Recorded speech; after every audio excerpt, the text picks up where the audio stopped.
Welcome to the Live United podcast presented by the Tulsa Area United Way. I'm Janey Kotthoff, Community Investments Manager, and I'm here with my co-host, Matthew Gleason. And we are so excited today to welcome two lovely guests from the ARC of Oklahoma. And they're here to talk a little bit about an innovation grant that they received from the Tulsa Area United Way in 2023. Before we jump in, Matt, do you want to tell us a little bit about the Social Innovations Grant? Absolutely. I love the Social Innovations Grant. It's actually one of the reasons that I wanted to work for Tulsa Area United Way. It's basically a Shark Tank style pitch event where nonprofits have 5 minutes to make their case of why they deserve this funding to do the most audacious things in our community to make a difference. And I've gotten the pleasure of getting to see this pitch event and then getting to meet these amazing people like Lisa Kelly, who is our guest today. She's the Chief Executive Officer of the ARC of Oklahoma, and Erin Shepherd, who oversees the ARC of Oklahoma's ARC at School program, which you're going to be learning lots about today. So with that, we're going to get right into the podcast. So Janey, let's do this. Let's do it. Well, first of all, thank you both so much for having Erin and I here on the podcast today. I am honored to have worked for 3 Tulsa Area United Way partner agencies and thrilled to be the CEO of the ARC of Oklahoma. For the last 14 years, I have worked in the nonprofit field and started with Ability Resources and then Mental Health Association, where you and I got to know each other and work together on some great projects. And 6 years ago, had the opportunity to join the team at the ARC of Oklahoma. I grew up in a small rural town south of Tulsa and raised 2 daughters here in Tulsa. They're both grown now. My youngest will start her senior year at OSU next week, and my oldest is 24, and she is really why I chose to work in the nonprofit field after a career in business. And she's why I'm at the ARC. She was born premature and has intellectual and developmental disabilities, and was first a client of the ARC when it was formerly known as TARC or TARC. And so I initially, as her mom, reached out to the organization for special education advocacy services back when she was in 5th grade and a student in Tulsa Public Schools. And it was very helpful for her and for me as her mom, and continued to be helpful throughout her experience as a student. And when the opportunity came available to work for the ARC as the CEO, I jumped on it, and it's been a blessing ever since. And Erin, how about you? Can you share a little bit about yourself and your role in ARC at School? Absolutely. I am thrilled to be here today talking about this wonderful program and all of the programs that we have here at the ARC. My background is I am a special education teacher by trade. I have been in special education for 10 years. I started out in deaf and hard of hearing education, moved to more general special education, and then I moved over to the ARC of Oklahoma because I saw that there were gaps in communication and different things that were happening with parents and schools that just needed a lot of work. 99% of the problems that persist between parents and school systems is really because of communication. And when the opportunity came open to work with the ARC at School program, to be able to build this training program out to help parents and professionals to bridge those gaps and really create great systems to serve all of our students with disabilities, I absolutely had to jump on it. That's fantastic. All right, Lisa, for those who aren't familiar with the ARC of Oklahoma, kind of give us an overview of everything you do in our state. You bet. So our mission is to promote and protect the human rights of individuals with intellectual and developmental disabilities and to support their full inclusion in the community throughout their lifetime. That's a big task. And how we do that is by a couple of things. So we provide direct support and programs here in the Tulsa Area United Way service area and also throughout the state of Oklahoma through funds that are raised in other areas of the state. Our advocacy and public policy programs work on long-term systemic changes. We work at the state capitol, but also partner with our national organization, the Arc of the United States, which has over 600 chapters across the U.S., working on important federal public policy changes. In today's world, we know that there are a lot of federal changes happening, and many of them we're all concerned about, particularly when it comes to federal changes and cuts to Medicaid. And the ARC of the U.S. has been very active at the national level, and the ARC of Oklahoma has been very active with our federal delegation. And now we're very involved with our state leaders as we're looking at what is going to happen when we are faced with making those cuts at the state level and ensuring that people with disabilities still have the services and supports that they need. So that's how we serve the state, is through that program. We also provide direct service programs like our special education advocacy programs supported by United Way. We provide direct IEP support that we've provided since our inception in 1952. So going to IEP meetings, which are individualized education plan meetings, and helping parents and students and schools come together for the plan for a student with a disability, along with expanding through the ARC at School program. We also offer a number of other programs to serve people with disabilities throughout the Tulsa community as well. So, Erin, the ARC at School program has two main parts: training for parents and professionals, and direct advocacy for families navigating those IEPs, individualized education plans. How do those two elements work hand in hand to support the students? Absolutely. So the direct advocacy portion is when a parent calls us and they have an immediate need that they need to have resolved with the school, whether that is getting their student the services that they need, whether that's navigating some of the evaluations that they might not understand, or whether they're having just an issue communicating with the school and the special education teacher. Those parents call us and we're able to sit with them one-on-one, whether through the phone or email or even meeting in person, and walking them through some of those issues. We will also attend a meeting with them to go with them to the school and help work through some of those communication barriers at the actual school site. The training for parents and professionals through ARC at School gives them that empowerment to have that knowledge to hopefully be able to do that process themselves, so that they learn how to create an organizational system for all of their paperwork, because there's a lot of paperwork that goes into special education.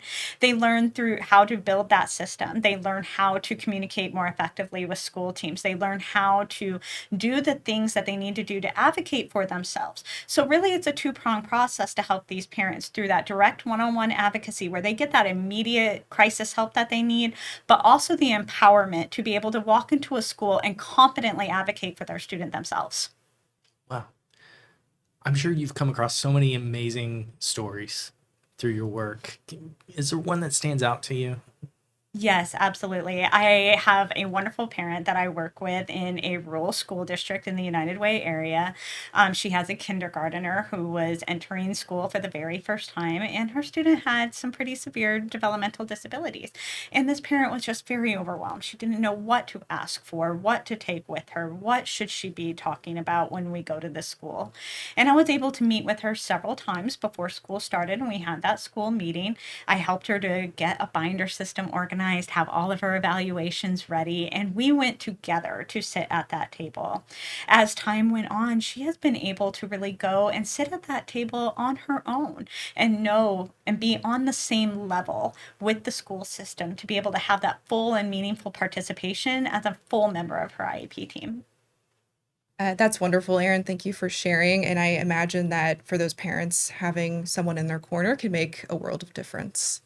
So, Erin, when those families or educators reach out to the ARC at School program, what kinds of challenges are they most often dealing with? the number one challenge that I see most often is simply communication. It is having a full understanding of what the school is proposing versus what the parent is asking for. And is it really something in the middle that both the school and the parent are wanting? A lot of times it's parents wondering, is my student going to be educated in general education with their typically developing peers? Are they going to be in a separate classroom? And how long are they going to be in that separate classroom? What kind of supports are going to be available in both areas? Most of the time, though, the biggest challenge is simply communication, having a clear understanding of, oh, this is how long your student is going to be here, and this is how long your student is going to be here. What would you like to see as a parent? What supports and accommodations do you feel like would work best for you? And having that communication talk really helps to overcome any other challenges. Nice. So, Lisa, I know that the program has evolved to focus more on training not just parents, but also teachers, social workers, healthcare providers. What led to that change? Absolutely. Well, when we initially applied for the innovation grant, our intent was to educate those parents and grandparents and family members. But what we found was when we receive those calls from parents, they typically have an IEP meeting scheduled within that week. And so they're reaching out to us almost in a crisis, needing help right then. And so they're not really ready to engage in a training to help them. They need help right then. So that's why we have those one-on-one advocacy initiatives like Erin just mentioned. We also found that as we started offering the ARC at School trainings, that other professionals were signing up for them. Other nonprofit agencies that deal every day with students in the school system, because they were seeing that the families they were serving had students with disabilities and that those students were on IEPs and those parents had questions, and those nonprofit agencies, many partner agencies with United Way, wanted to be able to help those students. And so it made sense for us to pivot a bit and allow those professionals to be part and receive this training too, because the Arc of Oklahoma cannot employ enough special education advocates to meet this intense need. And the more that we can educate others in the field that already have that interaction with families with children with disabilities, the more grassroots special education advocates we have across the United Way service area, and can ensure that these students and families have the equal access and supports that they need to have an inclusive special education experience.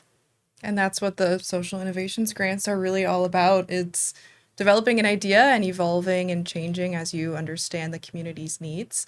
And now you're also adding a bilingual coordinator to serve Spanish-speaking families.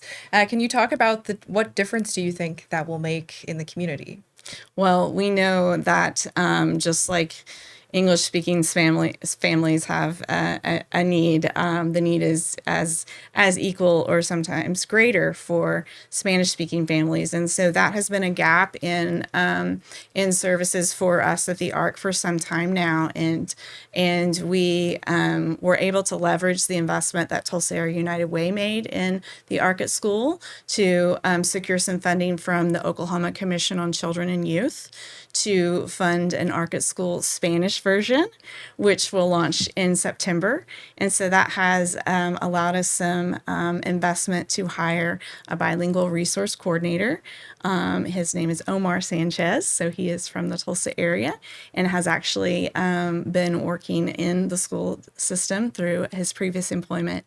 And so we're very excited that we have an informational session for that program next week. You can find out more information on our website and sign up for that.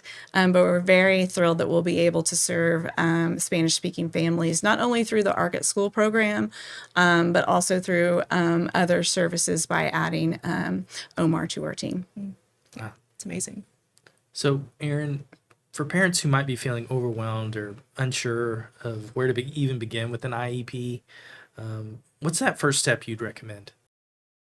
I would say that the number one tip I could give would be to ask for help. Call our offices, talk to advocates like us that can help you to really navigate some of that academic language, that legal language. You may know everything you need to know about your child. You're absolutely the expert on your child, but you may not be the expert on the school system. And that is okay. There's no shame in asking for help. We can definitely help you to create that system, to have your paperwork organized, to explain evaluation results to you so that you can confidently go to the table and be a full and meaningful participant in that IEP meeting. That's great, Erin. Now, Lisa, I want you to look back on 2023 and when you were applying for the social innovations grants, what were you so excited about this process? This process was very unique and different than any other grant funding opportunity process that's out there because we could try something new that we hadn't done before and see if it worked without the fear of if it doesn't work, the funder is not going to be upset with us or the risk of maybe not getting future funding. And so it was a concept that we thought would work and we thought it would work a certain way. And it worked, but it worked in a different way than what we thought it would. And it actually came out better. And so it was exciting to have that opportunity to test something and to learn from it. And it actually has grown into what was an idea and a concept to a full-fledged program that has now leveraged the initial investment from those United Way Innovation Funds to grow outside of the initial pilot to a full-fledged program with other investors and other markets as well.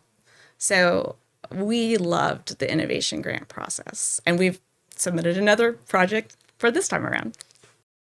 Speaking of I just finished, and Janey did too. The staff gets to read these applications for the social innovations grants that just came in. There's 77 of them this year. And I read all 77 of them, and it was so much fun. And so it just filled me with optimism and hope for the future because there are so many amazing people out there who are coming up with things that I never would have thought of. And I know that the needs are out there, and these people are seeing this opportunity to apply for social innovations grants and to get this funding to get these amazing programs, to get that seed money, which is so hard to get. Lisa, what message do you have for those applicants this year who are going to get a social innovations grant award in the fall? My advice is to utilize every resource that comes with that opportunity. A social innovation grant comes with funding, but it also comes with relationships. And those relationships that you are connected with through the United Way, through the staff members there, but also through the contacts that come with United Way, and the professional development opportunities that you have there, and the availability to answer questions. And if you run into a challenge or a difficulty or an additional opportunity, to utilize that as part of your process in that opportunity to learn, to grow, and to improve that. Because this is an opportunity that can really take an idea and a concept and grow into something that you really couldn't imagine. To take every opportunity that you can to fully innovate and imagine all the possibilities. All right. So during the school year, I'm really curious. How do administrators in various schools, how do they view the ARC at School program? That is a great question. So, a lot of times in the special education world, when a parent says to a school, I'm going to bring an advocate, that can be viewed as threatening, right? Because a lot of times the school systems feel, but we're the experts in special education and in education in general. Why do you feel like you need an advocate? And one of the things that we really strive to do through the ARC at School program, through educating both educators and parents, is to help show that advocacy isn't scary, right? An advocate is there really to help support the student. That is who we are really there for, is that student, to get those equitable services. So what we really strive to do through the program is build those communication bridges so that advocates are not viewed as somebody scary coming into the school system. We are there to help. We are there to educate, to clarify, and to support. That is the main mission. That's amazing. Yeah, Erin, thank you for sharing. So we always wrap up these podcast episodes with the same question. Lisa and Erin, why do you choose to live united?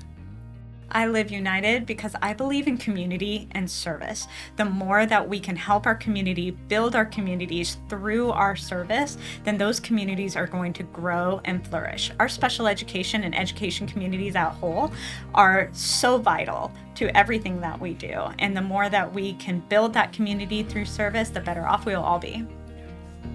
Erin, Lisa, thank you so much for being on the Live United podcast. It means so much to us. And thank you for everything the ARC at School is doing and has done and will do in this upcoming school year. So, Lisa, close us out. Why do you live united? Matt, I live united because my family, just like most other families, has had circumstances in our lives that have needed to rely on Tulsa Area United Way partner agencies.